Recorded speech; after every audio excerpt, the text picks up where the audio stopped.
There's a microphone right there for you. Yeah, there you go. Yep. Told you we was tipsy. You can tell. There you go. In fairness, this is my first time on TV, and I'm a Dollarita and a half in. It's 11:26. I cannot wait to see you at about 12:55. Let's go.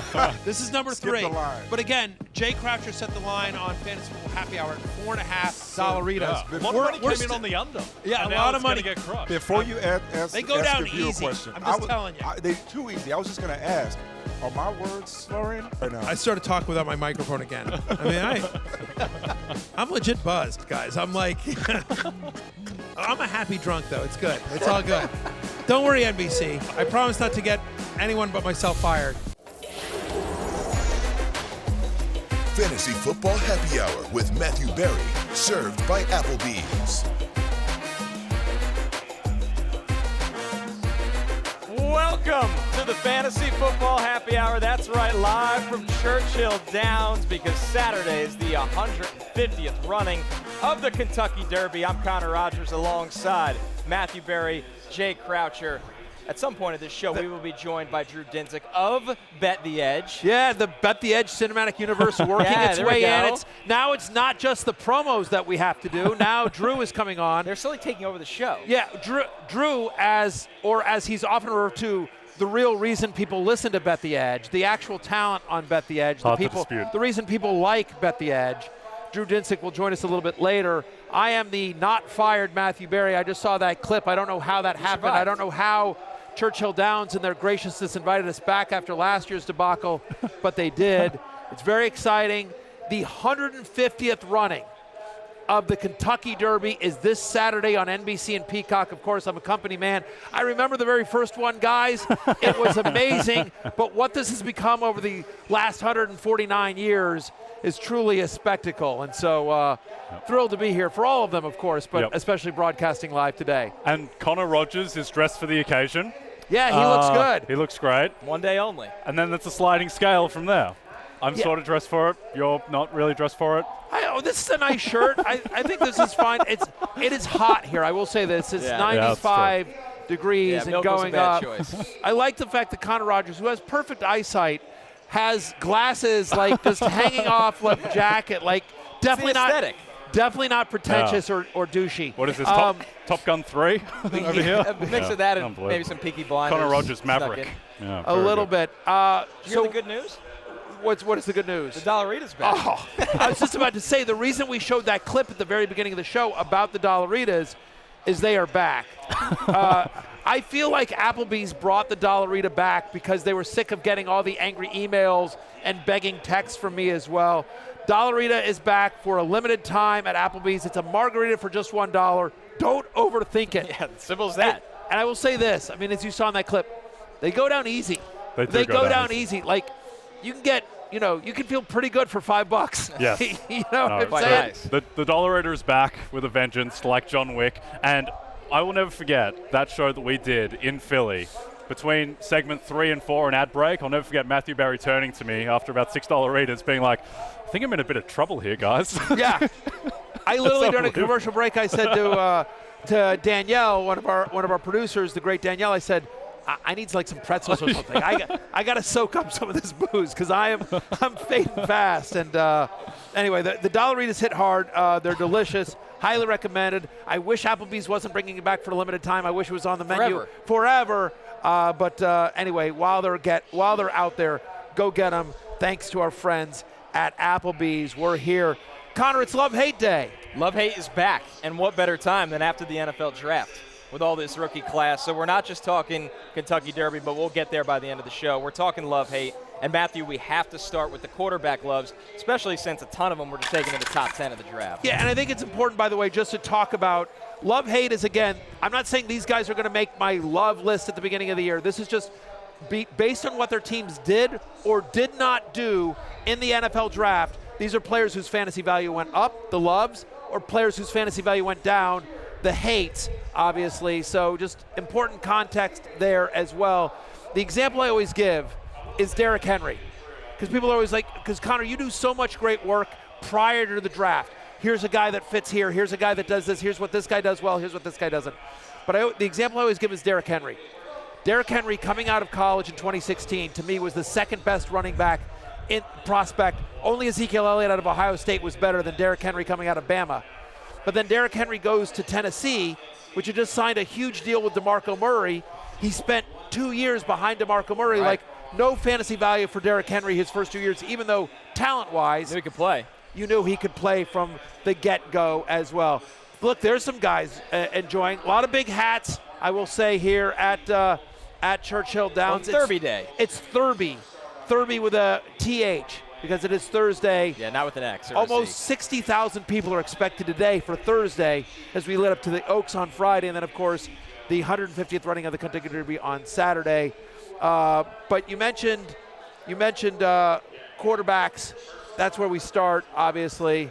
You want to talk about Jayden Daniels, or do you want me to talk about Jayden Daniels? I think we'll hold off on Alright, Jayden Caleb Daniels Williams. because there's no better place to start than the guy that's favored for Offensive Rookie of the Year, Jay, in Caleb Williams, and it's by a pretty good margin. It's pretty. We talked about this the other day, but the fact that Caleb Williams is plus 200 to win Offensive Rookie of the Year in a class this loaded, like Bo Nix is going to be a starting quarterback in Week 1, and he's like 28-1 to win Offensive Rookie of the Year. That's how loaded this class is. And with Caleb, we've spoken about it, but I can't remember a rookie going to a better situation as a quarterback than this Bears team, where like his wide receiver 3 is Rome Odunze. Yeah. Like the offensive line is much improved. I think he's going to be in good situations because of a great defense as well. So Caleb, I think, and also he's pretty talented himself. I think that he is as set up for success as any rookie quarterback we've ever seen. Yeah, I mean, I think that, look, you knew prior to the draft Caleb Williams was going number 1 overall, and they had added Keenan Allen to DJ Moore. They'd added Gerald Everett to Cole Kmet. They'd added DeAndre Swift, a nice pass-catching running back out of the backfield, too. They've already got Khalil Herbert there as well. So it was already going to be an amazing situation for Williams to go into. But then Rome Odunze lasting until 9 and becoming his third weapon, whereas like there was talk that maybe the Chargers would take Neighbors and then Odunze would go to the Giants, and so Odunze had a chance to be the number 1 wide receiver on an NFL team, and now he's the 3rd or 4th option for Caleb Williams, which is a ridiculous plethora of riches for Caleb Williams. Again, I've never seen a quarterback go 101, because generally when a team is picking 101, they're pretty bad. And so give credit to the Bears. They've done the complete opposite of what they did to Justin Fields, where they're just sort of like, figure it out, Justin. We're not going to be you much. They're like, we're not making that mistake again. We are going to give Caleb Williams every possible chance to work. A loaded situation, and with Shane Waldron there as a first-year offensive coordinator with the Bears, he comes from being the offensive coordinator with the Seahawks. It feels like the training wheels are kind of off because Pete Carroll has influence, right? A little bit more run-heavy. I'm really curious to see how pass-happy Waldron can get with Caleb Williams. All those wide receivers, Matthew, good tight end room. And the team can play enough defense, I think, too, that the game script will be pretty manageable for Caleb Williams. That's the thing. He's not going to get into these, what we saw last year with Justin Fields a lot of times, where it's just like you had to just keep chucking it, like these negative game scripts that put you in one-dimensional offenses. We're not going to see this. Jay, you and I have talked about this. I think they're on a really interesting bet to win the division. I get that the Packers, Vikings, and Lions are all there. They're all legit good teams, but the Bears have the longest odds, and I don't think it's crazy to think they could win this division. Yep, they're in the plus 400 range to win the division. I will say, if you want to bet on the Bears to win the division, you might be better off just betting like Matt Eberflus to win Coach of the Year, which is 4 times the price. Like, he will get a lot of credit if they win, coming from 7 wins last year, potentially winning the division with a rookie quarterback. That'd be a great story. Also, the Bears, everyone's going to be paying attention to this team. This is the first time they've ever had a quarterback. Like, Caleb Williams walks in the door as odds-on favorite to be the greatest quarterback in the history of that franchise, so be a ton of attention. And that defense was just about the best defense in football the second half of the season. Matthew, to your credit, you've been quite patient. Jayden Daniels makes the love list. The Commanders' new Shocker. quarterback and the number 2 overall pick. You know what's great is, listen, this will come as a surprise to you, but I just want to admit to the people at home, every once in a while, I get a little homerish. What? I know you guys talk about my objectivity, but the truth of the matter is every once in a while I get a little bit homerish. But here's a chance where I don't actually have to be homerish. I think Jayden Daniels was the consensus number 2 pick. He was expected to go number 2. Most draft evaluators had him as the second best quarterback in this class as well, and it's a great landing spot for him as well. Cliff Kingsbury, of course, has a lot of experience with mobile quarterbacks. You think about Kyler Murray, who came in as a rookie under Cliff Kingsbury in 2019. From 2019 to 2022, when Kingsbury left the Cardinals, Kyler Murray was the 5th best quarterback in fantasy on a points-per-game basis. Terry McLaurin is there, Jahan Dotson. They add Austin Eckler in the offseason, a very good pass-catching running back. They're going to be able to run up the middle with Brian Robinson as well. I thought Ben Sinnott, and we'll talk about these guys a little bit later, but Luke McCaffrey, they added some other weapons around him as well. So Daniels, who obviously is a very mobile quarterback, I think there's an argument that he could wind up being the most fantasy successful quarterback. You know what I mean? Like Caleb Williams is going to have his, and, you know, Bo Nix is going to be throwing, and J.J. McCarthy's in a great situation. But given the rushing upside, there's a very good chance that at the end of the year, Jayden Daniels is the #1 quarterback in fantasy among the rookie quarterbacks. Yeah, and to build on your point that you're not a homer, we're doing an entire segment later in the show on Ben Sinnott, which just kind of builds on that point. I think with Jayden Daniels, the thing is that he may have some struggles, but he's going to be so fantasy friendly statistically. Like we saw, like putting up video game numbers that helped him win the Heisman. Like if he's going to take a lot of sacks and have turnovers, it's going to be outweighed by just the insane rushing value that he's going to provide in an offense that I think will be more competent. Yeah, I mean, listen, obviously completely different offense. Hopefully the defense is better, but Sam Howell, behind a much worse offensive line with less talent around him, was a top 10 quarterback last year for much of the season in terms of fantasy. Again, a good rusher, not as good as Jayden Daniels. Good passer, not as good as Jayden Daniels. They've given him better offense, better coaching, better offensive line, better skill players. So very excited about Jayden Daniels. I think he's a borderline QB1 this year. Connor, do you think his body's going to hold up? Well, that's the number one thing coaches are going to be on him about is don't take the hits you took in college because we need you in the game. Now, Daniels is an electric runner, and he's so electric, he really doesn't need to take those hits. It's a little bit of the Lamar and Kyler, like I can make you miss and get out of bounds or slide. He just feels like he can make the next 3 guys miss, and they got to get that out of his brain. So you respect the playmaking ability, but try to stay healthy the whole season. That's the number one concern with him, not the production. Yeah, 100%. Now, Connor, I'm curious because there was a lot of preseason chatter or pre-draft chatter about J.J. McCarthy. Was he a system quarterback? He wasn't asked to do much in Michigan, didn't have to. He was surrounded by so much talent, great defense. But he goes to a situation that's as good as any situation, other than maybe Chicago. I mean, going to Minnesota with a fantasy play caller, a very fantasy-friendly play caller in Kevin O'Connell, Jefferson and Addison. Like, what do we think about McCarthy's mechanics? Is he somebody that can be a fit for Minnesota? Is that who they always wanted, or was it just because Penix got screwed up and they're like, oh, he's the best available? I'm a believer they would have wanted to go up for Drake May or even, Michael Penix. They really liked him. Now, it's not that they got McCarthy and they're like, oh, what do we do now? I just think the fantasy upside in this year is a little capped, Matthew. That's my number one thing with McCarthy is that they're going to want to protect a young quarterback that really wasn't asked to be the hero of Michigan's team. He wasn't the driver of the offense. Yeah. Made some big plays on third downs. Obviously played a lot of winning football, has mobility, but it's not Jayden Daniels, Caleb Williams mobility in my eyes. So I look at this offense, and yes, it has Justin Jefferson. Yes, it has Jordan Addison. But in terms of what he's going to be asked to do, they're still going to lean on the run game and the play-action pass game, where I definitely have some reservations with him as a rookie in terms of fantasy output. Now, he made the love list for me just because of the landing spot. Again, he's going to get to play, over half his games inside of a dome. He gets Jefferson and Addison. He's got Aaron Jones out of the backfield. Remember that. He's got T.J. Hawkins. Really good coach. He's got a really good coach who wants to pass. I mean, again, Kevin O'Connell, former NFL quarterback, former Sean McVay disciple. This is a pass-first offense. And to your point about Brian Flores did a great job with that defense, Jay, down the stretch. Again, McCarthy, it's kind of similar to Michigan. Like, he's not going to be asked to have to win games. Hey, you're down 3 touchdowns.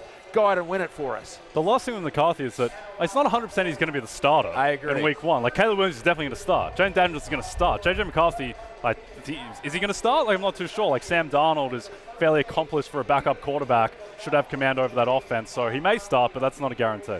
Matthew, how about some other quarterback loves outside of the rookies that just went? We were talking Superflex Dynasty, but some guys, because of the draft, they ended up winning a little bit. Yeah, and I should note, I'm glad you mentioned Superflex Dynasty because if you see ranks, those are our ranks for our Superflex. My Superflex Dynasty ranks are up on NBCSports.com, RotoWorld.com, as are my single quarterback league dynasty ranks, but that's what the ranks are. Just is that's why most of the people that the 5th overall player. Of course, exactly. But listen, others receiving votes. Trevor Lawrence, just adding Brian Thomas is fantastic. Obviously, Gabe Davis being added in free agency as well.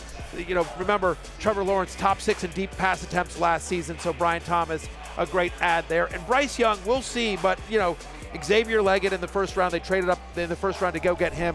Running back Jonathan Brooks, when he comes back, he'll be a beast to kind of keep that offense balanced as well. And how about Jatavian Sanders, who a lot of people had as the number 2 tight end in this class. So they gave Bryce Young, and they also improved the offensive line. So jury is still out on what kind of NFL quarterback Bryce Young is going to be, but all the pieces they added, along with Deontay Johnson in the offseason and new head coach Dave Canales, who resurrected Baker Mayfield last year and resurrected Geno Smith 2 years ago, kind of the quarterback whisperer.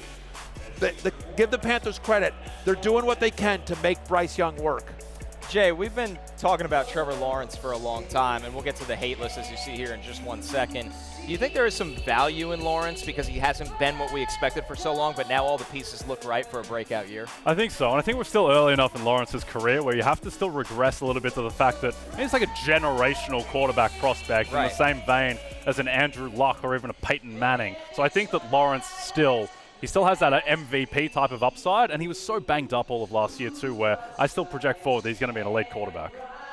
I don't. So they're singing the national anthem right now. The race is about to start. So I don't know what to do, because I'm on live TV. So I'm holding my hand over my heart. Should I stand though? Am I being am I being disrespectful? I don't know. I'm Australian, so I really don't know what to do. Yeah, in all cases, but specifically here as well. So God bless America. It's a weird transition. I'm not going to lie to you. To get to the hate list. We might have to ride it out because we're going into the tough part of the show. I know. It's the hate list. By the way, and she's crushing it, by the way, this singer.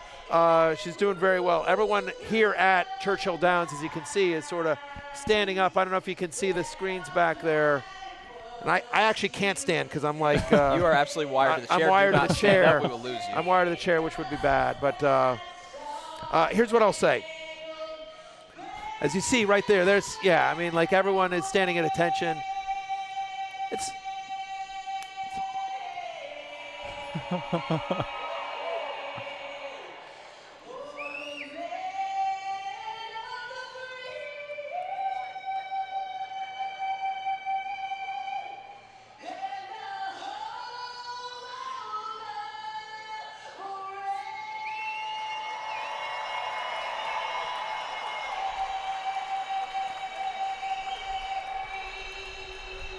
job well done. Let's go. We had our very, Nick Castellanos moment of the fantasy football happy hour.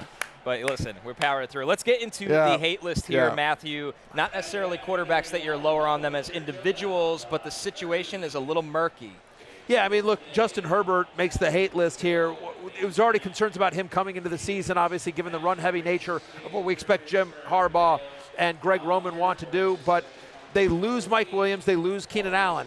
And they were rumored to be in on Malik Neighbors, maybe Rome Odunze, and instead they went with Joe Alt, who's going to be a great run-blocking tackle. Hey, he's going to be great regardless. He'll be great at pass blocking too. But honestly, Ladd McConkey, and we like Ladd McConkey, but replacing Keenan Allen and Mike Williams with Ladd McConkey, and that's it. That's the first wide receiver they took in the first 5 rounds. Right. He's the only guy, and there's one wide receiver, Josh Palmer, on that roster with more than 38 career receptions. So it's just you don't feel great about Justin. His fantasy stock took a hit because they didn't draft Malik Neighbors or Rome Odunze. You'd feel better about him going into the season if they had an elite wide receiver. What do you think is going to happen with Quentin Johnson this year, Connor? Is he just he can't just be a write-off, surely? No, I think he gets a chance. He's going to have opportunity, and if he doesn't put up, then they're going to have to go back to the well and look for another wide receiver that's going to get to play with Ladd McConkey. So, they did take 2 other big wide receivers in the 7th round. Yes, it's the 7th round, but in Brendan Rice, Cornelius Johnson was with Harbaugh in Michigan. See if you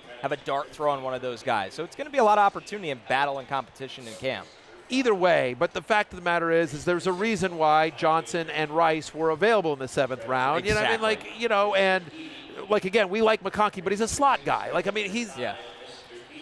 Whatever Cornelius Johnson and Brendan Rice and even Ladd McConkey turn out to be, at least this year, they ain't going to be Keenan Allen and Mike Williams. They're just not. Or Austin Eckler, too, for that matter. Again, he's a running back, but just the pass-catching weapons in Gerald Everett. Justin Herbert had a much better pass-catching core around him last season than he's going to have this year. There's just no question about that. Obviously, then you add the run-heavy nature of what the offense is going to be.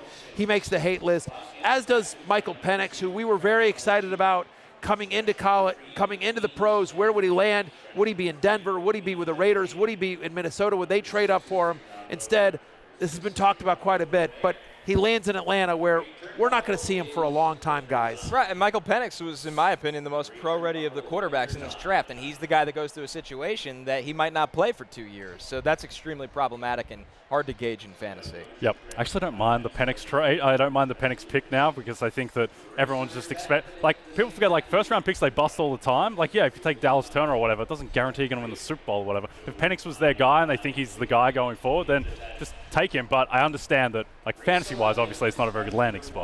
I will buy in on the dynasty value now. Yeah, that's fine. It's a great landing spot, but I could not disagree more with your take, Jay.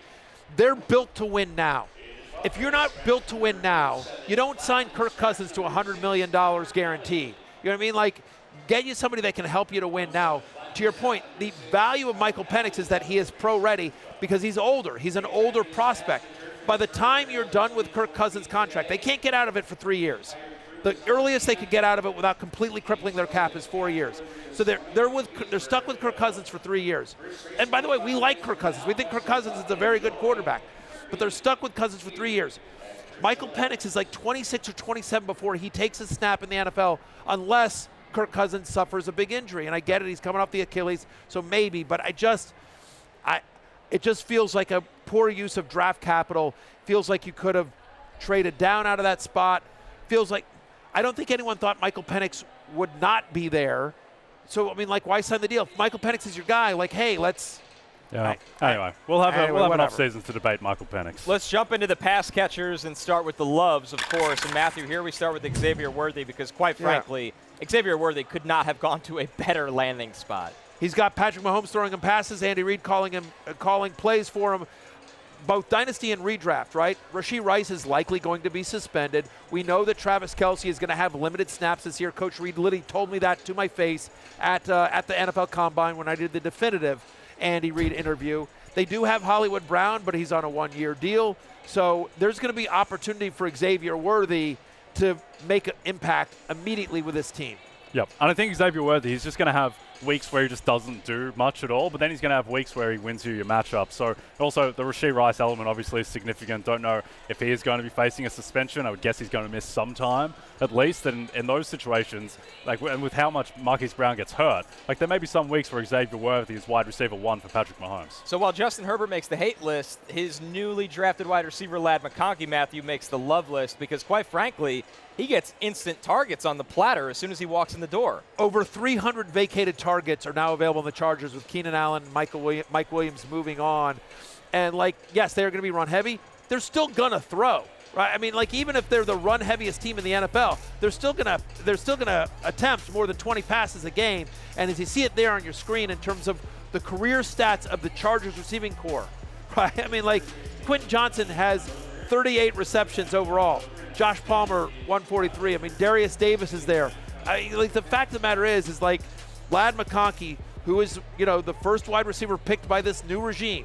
Joe Ortiz, their new general manager. Jim Harbaugh, their new head coach. Greg Roman, their new offense coordinator. Ladd McConkey, who a lot of people liked out of Georgia, finds himself in a really nice situation fantasy-wise. Our final one here on the love list is Keon Coleman, your number 14 overall player in Superflex Dynasty rankings here, Matthew. Stephon Diggs, Gabe Davis out. Keon Coleman really the one true perimeter threat in this offense now. I mean, that's the key when you sort of look at it, right? Because Khalil Shakur, Dalton Kincaid, Curtis Samuel, when you think about some of the pass catchers that are on that team, they're all guys that are going to play in the middle of the field. And Keon, we know Josh Allen's got a cannon for an arm. We know he likes to chuck it deep. I mean, so he's Gabe Davis with more upside. I think he's got better fantasy potential than Gabe Davis showed, the inconsistency that he had there in Buffalo. But basically, there's 241 targets vacated from Stephon Diggs and Gabe Davis with leaving Buffalo last year. So over 240 targets available now for Keon Coleman, who becomes the deep threat for Josh Allen and one of the best offenses in the NFL. Jay, as we look at Diggs and Gabe Davis side by side here, there's just so much to go around in this offense that Coleman walks right into. Yeah, I mean, it's a lot of responsibility for a guy who might need to be wide receiver 1 for Josh Allen. But to me, the thing with Josh Allen is that, like Mahomes, he is such a unique quarterback where so much of his best work comes outside of structure. What do you think, Connor, about Keon Coleman and his ability to kind of work in chaos? Well, he's a big-time leaper. He's really strong. He made plays above, some of the best plays above the rim in college that you'll ever see, but I didn't think he was consistent. That's what worries me. He's not a consistent separator. So when Josh Allen runs around for 10 seconds, can Keon Coleman make big plays? Yes, I thought a lot of his plays were off of screens and go balls and fades. So it's everything in between, Jay, that I'm a little concerned about. But to be fair, Khalil Shakur is somebody that can handle, stuff like that. Dalton Kincaid, as we've talked about. They have players that they might be more confident in. Don't underestimate Curtis Samuel. Right. Don't underestimate Curtis Samuel. 1,000%. But yeah, Curtis Samuel's going to be a nice sleeper this year. I think Coleman will be a little bit overdrafted because of what people are thinking. This is a guy who loves Keon Coleman. You can see it right there in his face. That's not true. But they're walking the horses around, Connor. This is what's going on. This is what they do. They walk them around. It's great play-by-play. Yeah, first race at 12:45. That will be going on behind us. So if you want to watch the race and not just us, well, stick around for just a little bit more. A couple more loves on the pass catcher list, Matthew. The honorable mentions. Jermaine Burton. Yeah, look. Talk about upside. I mean, look, T. Higgins is on a one-year deal, and who knows if he starts the season with Cincinnati. Jermaine Burton, the question's never been the talent. It's been the off-the-field issues. Can they keep him on the straight and narrow? We've seen the Bengals draft other players in similar situations where there's been off-the-field concerns, and they've gotten productive football out of them. So Burton, who, if it wasn't for those concerns, would have been drafted much higher, Top now 50. goes to an offense that's quarterbacked by Joe Burrow, that doesn't have Tyler Boyd anymore, and at least within 1 year likely won't have T. Higgins, and maybe at the start of this year. So love the dynasty landing spot for Burton, and certainly there's a scenario where he's the number 3 wide receiver to start the season. Jay, a couple more we showed on that list. Jaylen Polk, Troy Franklin, Roman Wilson before we get to the 2 tight ends. Who's intriguing out of that trio? I think Roman Wilson, just because he's got what the Steelers typically do with wide receivers. And I think with all these guys, the good thing is that when you want sleepers, you want guys who are in situations where there's just a lot of opportunity. Like any of these guys could emerge to be a top 1, top 2 option on their given team. But Roman Wilson, I think, also as well with the Steelers, just the fact that they have 2 rolls of the dice at quarterback. Like if it's not working with Russell Wilson, then he's bringing Justin Fields. So I think that Roman Wilson, and I'd say that he's relatively ready to produce in the pros with the type of player that he is. Troy Franklin dropping was a surprise, but given the being reunited with his college quarterback in Bo Nix and a coach in Sean Payton that wants to push the ball down the field, that's kind of interesting as well. I think so too. And then Jaylen Polk. I mean, New England, somebody's got to catch the ball, right? And Polk works really. I think you wait for Polk when Drake May starts to play because Polk is so good across the middle of the field. That's what Drake May is good at throwing. How about the 2 tight ends there, Matthew? Ben Sinnott goes to your Commanders, and Theo Johnson goes to the Giants. I like you asking me about tight ends as we see a couple of horses' butts walking there on the screen. Nice job there. Well done. It's good producing. Connor Rogers is absolutely. Look, both guys have opportunity, right? We always talk about this. Fantasy success comes from both talent and opportunity. We like Sinnott, and now he goes to Washington where the depth chart is Zach Ertz, John Bates, Cole Turner. Kingsbury likes to use the tight end. Zach Ertz, many years ago, more productive, less injured. Zach Ertz was a top 8 tight end under Kingsbury 2021, 2022. So that's an offense, and Jayden Daniels, obviously. So I think Sinnott becomes really interesting, very athletic guy that they can use in a bunch of different ways. And then you mentioned Theo Johnson. Rumors are right now that Darren Waller is going to retire. That hasn't been announced officially, but a lot of rumors in the New York media, which you cover, that Waller is likely hanging it up. And so suddenly Daniel Jones has, look, they don't have a lot there. They've got friend of the podcast, Jalen Hyatt. They got Malik Neighbors, which is nice, but now here comes Theo Johnson as a nice pass-catching tight end for Daniel Jones that we know he likes the middle of the field. A couple pass catchers that make the hate list here as we look at this, Jay. Rome Odunze, Brock Bowers, Adonai Mitchell, Gabe Davis. I think when you look at this group, the question is the opportunity good enough for all of these guys? Yeah, particularly with Odunze, which, long term, it's a fantastic landing spot to be paired with Caleb Williams from the get-go. But, I mean, he is a heavy favorite to be wide receiver 3 on that team. It's probably going to take an injury, likely to Keenan Allen, who does get hurt a bit, for Rome Odunze to really step up in that spot. Adonai Mitchell, like that team, the Colts, they're just going to run the ball a ton between Jonathan Taylor and Anthony Richardson, and Michael Pittman fairly entrenched as wide receiver 1. Matthew, what do you think of the Brock Bowers situation there? A little convoluted. Yeah, real head scratcher there to go. You don't love it's Brock Bowers was the number 1 tight end, an elite prospect, but just going to a situation here that's as bad a situation for Bowers, I think, as could have happened in terms of he goes to the Raiders, who needed a quarterback, didn't get a quarterback, right? They're going to go into the season with either Aiden O'Connell or Gardner Minshew under center. We know they want to run the ball. We saw what Antonio Pierce did once he took over as head coach last year. Heavy Zamir White, play good defense, try to get out of there. And then you think about who else he's competing for with targets. He's got Devontae Adams. He's got Jacoby Myers and Michael Mayer, who, Bowers immediately comes ahead of Michael Mayer. We've talked about this. They play different positions. They're both tight ends, but they play different positions. I think you'll see a decent amount of 12 personnel, but still, Mayer's a nice prospect. Last year we liked him a lot. Right. Devontae Adams, Jacoby Myers. There's a lot of target competition on a team that doesn't have great quarterback play and isn't going to be pass heavy. Matthew, with Gabe Davis, it's interesting. They pay him decent money. He's going to be a vertical threat. But then they get maybe the best big-body deep threat in the entire draft in Brian Thomas Jr. Yeah, which was just absolutely fantastic. Basically, I wonder if they regret the Gabe Davis signing. We didn't think this guy would be there. Right, exactly. But obviously, Thomas coming to Jacksonville, great for Trevor Lawrence, not great for Gabe Davis, because I would argue he's basically Gabe Davis, just better. Faster, more complete pass catcher, in my opinion, at times. I think it's one of those situations where it would be a matter of time before he takes over, Jay. Yeah, I think so. And also, Gabe Davis is solid, has a decent pedigree.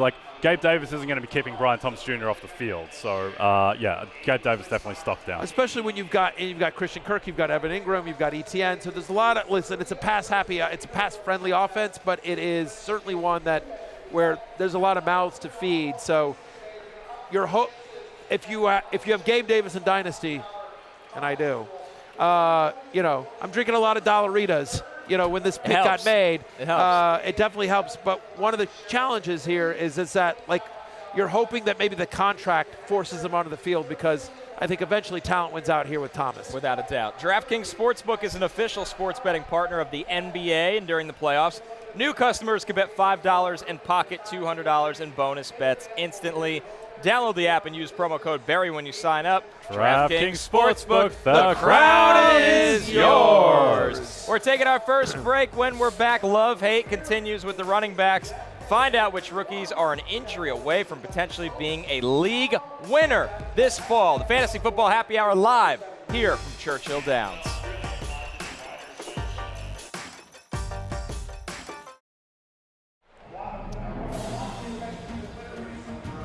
The first Saturday in May, no other day can compete. The atmosphere, excitement, and glamour of Churchill Downs and the 150th Kentucky Derby, May 4th on NBC and Peacock. We are back here on Derby Day at Churchill Downs. This little guy, kind of like acting like Matthew before the show starts. That's what our producer Steven has to do before every show. Grab a hold of you. Grab a hold of me, wrangle me in. Yes, get on the desk. Yeah, put a muzzle on my mouth. And then when the show starts, it's really like letting you out of the gate. You don't know where you're going to run, how fast you're going to go, but we're going to get to the end. I am a real mutter. It's a mixture of that horse and Anthony Hopkins in Silence of the Lambs, basically. Yeah. Very nice, Jay. Very nice. All right, with that, an easy transition to the running back love list as always. Matthew, Trey Benson. Oh, did you hear that? I do love the horns. I love the horns. Really sets the scene here. It really does. It almost looks fake behind us. That's how good this is. I feel like we should have those horns whenever we start the show. The audience wouldn't get sick of that. Would the horns lose their luster, though, if they were for us? Anything associated with us loses its luster. That's why I don't understand. I don't know how we're back here. Anyway, God bless. Yes, and the power of the Dollarita. Stop underestimating it. Power of the Dollarita. I don't think people understand. 1-0 versus you. Dude. They go down very smoothly, the Dollaritas. Very smoothly. Yes. All right, the love list headlined by Trey Benson, number 17 overall in your Superflex Dynasty ranks here, Matthew. What do we think of Benson going to the Cardinals? Yeah, listen, it's not a great running back class as we've talked about here, but the reason Benson made the love list here is because he's going to Arizona where his only competition is James Conner. And I get it, James Conner's pretty good. James Conner's also missed multiple games in every single season of his NFL career. I think Trey Benson is the starting running back for the Cardinals at some point this year, and he's definitely next year locked in. So I think you could immediately see him slide in to get some third down work. I know he's a good pass catcher out of college. Very underutilized here as well. Over 11 yards per reception in college for Trey Benson when he was at Florida State. So I think there's an immediate role on a better-than-you-think offense that has a fully healthy Kyler Murray, drafted Marvin Harrison, has Michael Wilson and Trey McBride. Like, the Cardinals' offense is going to be a lot better than I think people think, and they're going to be in scoring position more often. And so Benson, immediately you can see a role there and an opportunity to do a bigger role because there's only James Conner in front of him who has struggled with health throughout his career. Jay, while the next guy in Jaylen Wright, it might seem buried at first because you look at Raheem Mostert back there, you see Devon A. Chan on that roster. Those two guys are very injury-prone, and Jaylen Wright plugs into this offense quite perfectly with his size and speed. Yeah, it feels like Jaylen Wright was born to play with Mike McDaniel. That offense is going to be explosive again. It is just all about, I mean, you're going to need an injury to Mostert or A-Chan because those will be the top two guys on the depth chart. But to your point, I mean, Mostert was relatively healthy last year for the first time in what it felt like forever. But A-Chan dealt with injuries. Mostert has historically dealt with injuries almost every season. So, like, there is going to be a Jaylen Wright week. Like, we are going to be talking, we're going to have a Tuesday waiver wire show built around Jaylen Wright at some point in the season. And you just, listen, Raheem Mostert's 32 years old, and, you know, I think they signed him to a new deal or an extension. But the truth is, exactly. They can get out of it after this year. Yes. Devon A-Chan, as you mentioned, Jay, missed 6 games last year. Is he built to, stand up to an every down role in the NFL? We know McDaniel, coming from San Francisco, likes multiple running backs as well. So just somebody with his talent landing in Miami with Mike McDaniel, good landing spot for Jaylen Wright. Matthew, one of the most interesting players, not only just in Dynasty, but I think redraft this year as a handcuff. Blake Corum goes to the Rams. Kyren Williams is going to be a favorite going into this year. Now the guy behind him kind of profiles the same. Yeah, I mean, we kind of thought Corum might go to the Chargers, who want to run, and be reunited with his college quarterback, a college coach, I should say. But think about this. Kyren Williams is a 5th-round pick who's missed at least 5 games in both of his 2 NFL seasons. He's a smaller back. We talked about this in the preseason. We've talked about it. Can he hold up over the course of an entire NFL season? So far in his NFL career, he has not been able to. So getting somebody like Corum, who is such a workhorse and is so good around the goal line, you could see a scenario where it's 70-30, with Corum getting the 30%, but getting some red zone touches. There was a time there, I think, with Cam Akers and Malcolm Brown where McVay would like 2 series for Akers and then 1 for Brown and whoever was in. So you could see that scenario starting off. But given the fact that Corum is built to be a 20-touch-a-game guy, if not more, and given the injury history of Kyren Williams, there's a chance that if Corum becomes the starter, he becomes the starter on a great offense, because once McVay finds his guy, he sticks with him. Remember, a year ago at this time, we were talking about Cam Akers, who had worked his way out of the backfield, and Cam Akers, no one was talking about Kyren Williams at this time last year. No. So my point is we all think Kyren Williams is going to be the guy, and if I had to place a bet today, I would say he would be, but I don't think it's a sure thing. Sean McVay wants to win, and if Blake Corum gives him a better chance to win, they'll make that change. He's proven it before. Yep. Jay, a couple of running backs on the love list in the veteran mold. Ezekiel Elliott, of course, goes back to the Cowboys and kind of looks like the guy there instantly. Yeah, I mean, Zeke, the sneaky thing with Zeke is that he looked more athletic in New England than he did in Dallas for the last 3 years of his Dallas tenure. He was hitting top speeds that were faster than Tony Pollard last season with the NGS stuff. So, I mean, Zeke, if he did just get healthy and he comes into this season healthy, the Cowboys, they've kind of been a punchline of the offseason because Jerry said they were going all in and then they did basically nothing. But this is still an elite offense. This is still Dak Prescott, who finished top 3 in MVP coming off the best season of his career. And Zeke now is basically unopposed in that backfield. Yeah, I mean, and that's the point, right? I mean, again, it's based on what the team did in the draft. The Cowboys didn't draft anyone. I take exception to your saying he said all in and didn't do anything. He did sign Royce Freeman. That's true. Royce could be brought back difference. The long snapper.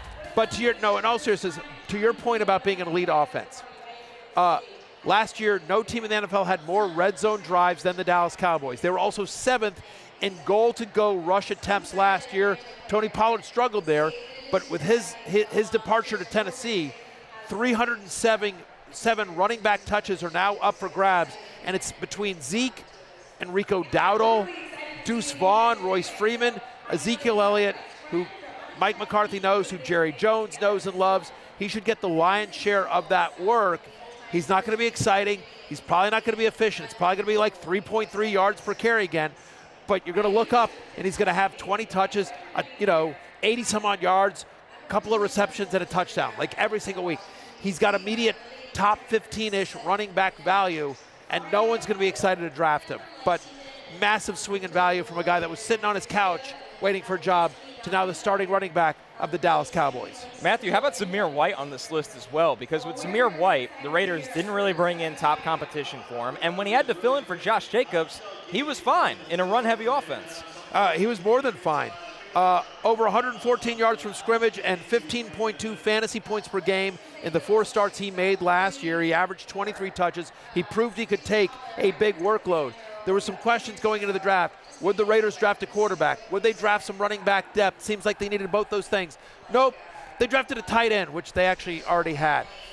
Not my job to run the Raiders. Tom Brady, get there. People are waving at us. Hey, hi, how are you? Good to see you guys. Thank you very much. Michigan man right there in the tie. But Zamir White basically gets free reign to continue the role that he did last year. Antonio Pierce is known as a player's coach. The players were actively fighting for him. Max Crosby. Right? If he doesn't get the gig, trade me. We talked to him about that on Fantasy Football Happy Hour at the Super Bowl. So my point is that Zamir White earned that job last year with his performance down the stretch, and I don't think Antonio Pierce is going to go away from that, especially when you think about, I might feel differently if they'd gotten Michael Penix. But clearly with Minshew and O'Connell, they're like, we're going to run the ball and play good defense, and we're going to try to win games 17-13. Okay. Yeah. Okay. Antonio Pierce strikes me as a man as well. He's not afraid of having a workhorse running back. I think they're going to feed Zamir White as much as he can get. And to your point, like Gardner Minshew, Aiden O'Connell, these guys are going to be dropping back 40 times a game. No. It's going to be a defense running team. It's going to be the identity of the team, for better or worse. They're probably going to run the ball more than they should. How about the hate list here, Matthew, where, listen, by the way, off with Dropkick Murphy's playing, yeah. a little shipping up to Boston. It's like more really derby than derby day. Yeah, exactly. I really wish I had some Dollaritas right now to just pound those guys and just, be at the bar. Have some Dollaritas. Watch The Departed as well, which this song dominated. In Louisville. I will say what's great is like everyone obviously dresses up for the Derby on Saturday. Great suits, big hats for the women, right? Floral dresses, the whole thing. And then on Friday, tomorrow, the Oaks, when it's the Phillies, and so everyone wears pink. But Derby has become a thing, as you see some of these crowd shots as well. Like everyone's dressed up here. Yeah. It's like it's a big crowd here that's only going to continue to get going again. First race of the day, 12:45, which will happen right behind us live right here on Peacock.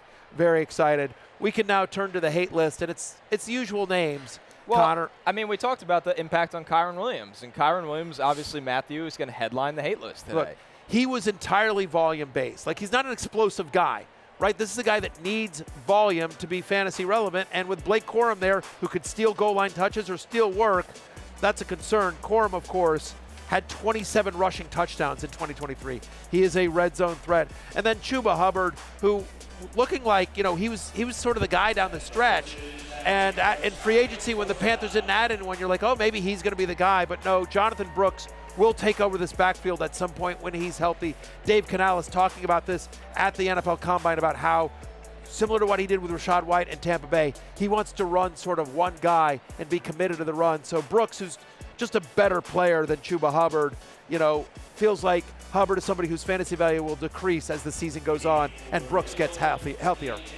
Call your shot courtesy of the Dollarita. The Dollarita being a delicious margarita for $1 makes it a no-brainer choice. Of the rookies we've discussed, who is a must-have choice for you in your drafts? Matthew, give me a bold prediction on this rookie class. All right. Call your shot with the Dollarita. There we go. Listen, calling my shot, I like to call my Dollarita, but I will say, here's my shot. This is my bold prediction. I'm going pretty bold here.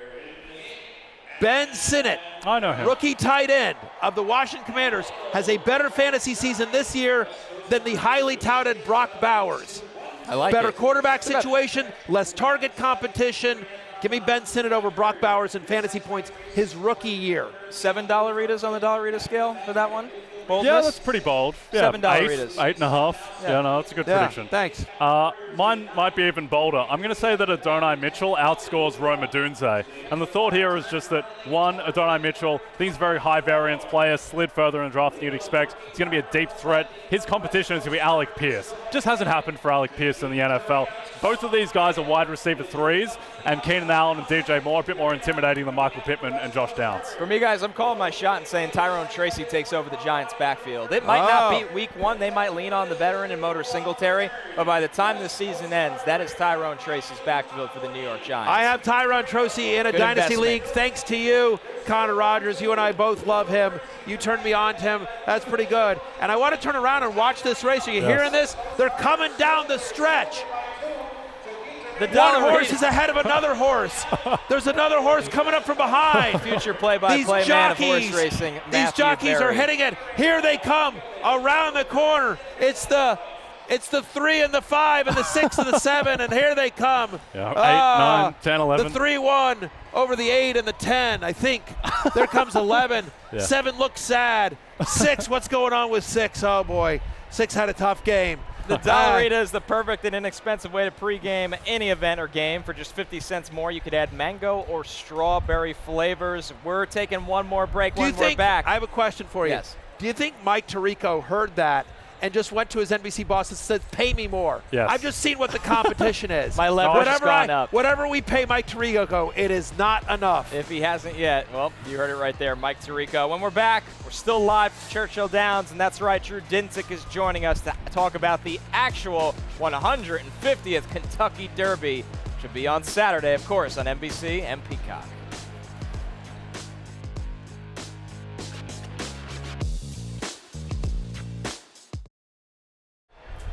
The NFL, NBA, NHL, and European soccer are just the tip of the iceberg with Jay Croucher and Drew Dinsick on Bet the Edge. Join the guys every weekday at 6 a.m. Eastern on our NBC Sports YouTube page or wherever you listen to your podcast. Oh, yeah, they have horse racing covered too, and we'll get to that in just a second. The Dollarita is here for a limited time, only at Applebee's. It's a margarita for just $1. Don't overthink this, everyone. The Dollarita is a delicious and safe choice for your wallet.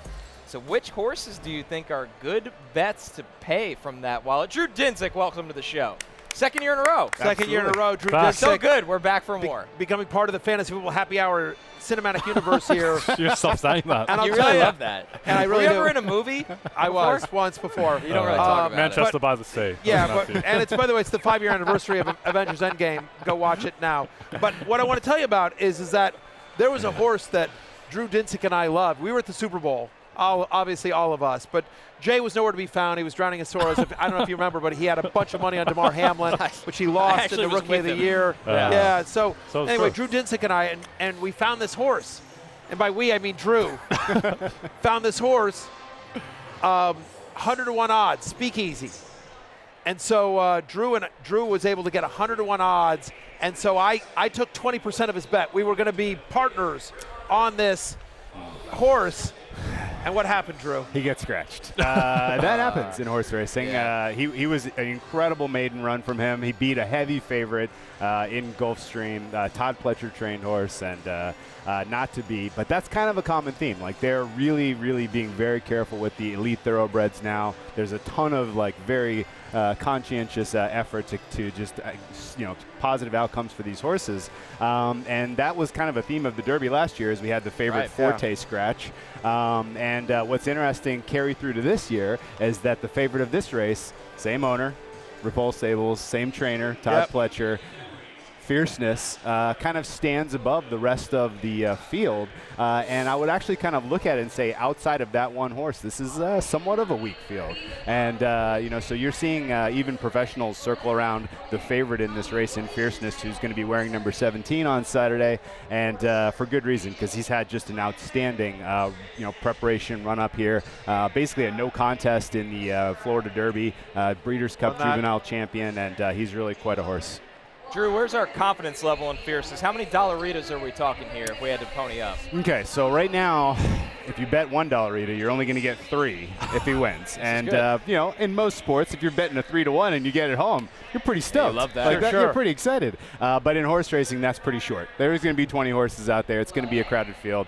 And I think what I would choose to do with my Dollarita bet on this race is bet that Dollarita on fierceness to finish first, and then take some longer shots in the exacta to finish second, because the other quality horses, the next tier after fierceness, they're all closers. And they can absolutely, if it is a fast pace to start in particular, they can clean up that field coming around the final turn, come down the home stretch. And so the horse that it really caught my eye here, caught my eye in the run-up, was Honor Marie. Right now, bet into that at 20-1 plus in the futures pool. So knocking on wood that Honor Marie gives us an honest race. And if it comes in fierceness 1 over Honor Marie, that'll be like $1 pays something like 50, which will be nice. Okay. That's a lot more Dollaritas. Well, firstly, I need to draw attention to the fact that Drew Dinsick is not wearing makeup for this. This is just his natural appearance. It's magnificent, as opposed to 3 artificially constructed men next to him. But Drew, is there any horse that you want to fade in the race? Anyone that you think is way too shortly priced? Yeah, so there's one that stands out, and it's the second choice Sierra Leone.